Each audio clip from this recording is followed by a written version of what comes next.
ఆ రోజు ఎన్డీఏ ప్రభుత్వం చాలా స్పష్టంగా చెప్పాం, విధ్వంసం నుంచి రాష్ట్రాన్ని కాపాడతాం, అదే మరి పునర్నిర్మాణ దిశగా ఈ రాష్ట్రాన్ని ముందుకు తీసుకుపోతామని చెప్పి ఈ ఒక్క సంవత్సరం తొలి అడుగు మాత్రం నేను ఒకటే మీ అందరికి విజ్ఞప్తి చేస్తున్నా. ఏదో అన్ని చేసేసామని నేను చెప్పడం లేదు, కానీ ఊహించిన దానికంటే ఎక్కువ చేయగలిగాం. ఈ రోజు మీరందరూ ఊహిస్తే నేను 4వ ముఖ్యమంత్రి పదవి నాకు కొత్త కాదు. ఇంకా క్లిష్టమైన సమయాల్లో ముఖ్యమంత్రి అయ్యాను.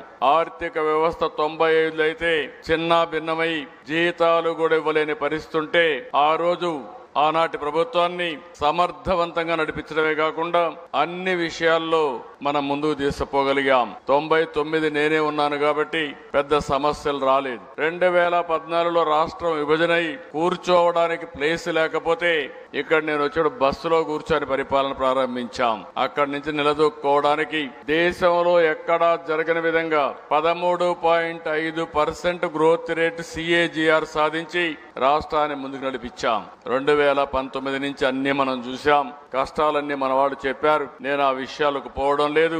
ఎక్కడ మన ప్రయాణం ప్రారంభమైంది, ఏం చేశాం, ఏం చేయబోతున్నామో అవన్నీ కూడా ఒకసారి సమీక్ష చేసుకోవడానికి ఈ కార్యక్రమం పెట్టాం. CAGR సాధించి రాష్ట్రాన్ని ముందుకు నడిపించాం.